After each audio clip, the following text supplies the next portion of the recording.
Pennsylvania's public and school employee pension systems are underfunded and threaten to bust future state budgets. One lawmaker is recommending change. Let's spend 5 minutes on the topic with State Representative Eli Evankovich of Westmoreland County. Welcome. Good morning, Lori. Can you just define the existing problem for the viewers as far as state pension systems go? Absolutely. You know, our state pension system it's underwater right now. There are significant problems with the way that it's funded.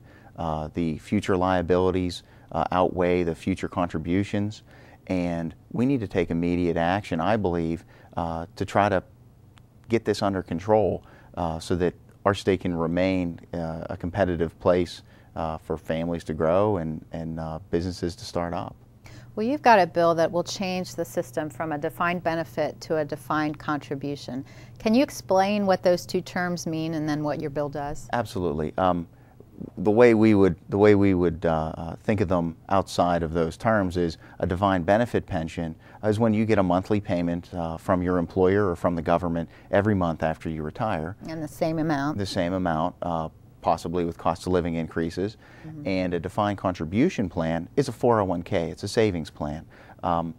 Industry, the private sector, has moved generally towards those 401k plans primarily because they can incur the cost in the current month without having to worry about the how solvent a fund is leading into the future. Now, to talk about my plan, just to be very clear, my plan it only affects the Pennsylvania State General Assembly, members and staff. Okay. This is a lead by example measure. The PSERS plan and the SERS plan, being the teachers and the state workers, are not affected by this proposal. This proposal simply affects new members of the Pennsylvania General Assembly and new staff. And right now we have it for new members after November 30th, 2012. What it would do is it would make new members only be eligible for the defined contribution plan and not be eligible for the defined benefit plan. My plan would do nothing to affect existing benefits for retirees or existing members or staff. There will be a portion of the bill that will permit existing members and staff to switch over to the 401k plan if they so choose. So they give them that option. Correct. It sounds like a good government measure and the idea, as you said, of leading by example. Why is it important that the legislature leads by example in this way? Well, you know, there are many ways that we can resolve this pension crisis. We can infuse cash into the system, which, as we all know, we really don't have much cash to begin with. But I like to think of it as in a different way.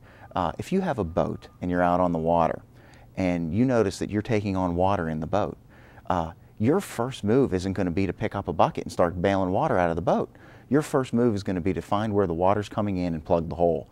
This measure is to try to plug the hole and just to start plugging the hole in the General Assembly to show that this body has the wherewithal and the ability to lead by example.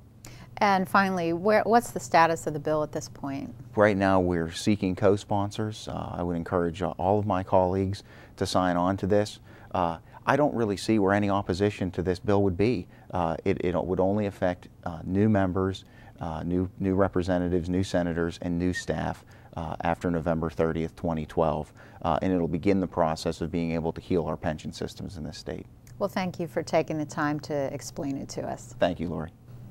And if you have comments or questions about this or any other legislative topic, Representative Evankovich's contact information will be shown on the screen in just a few moments. Thanks for spending 5 minutes with State Representative Eli Evankovich.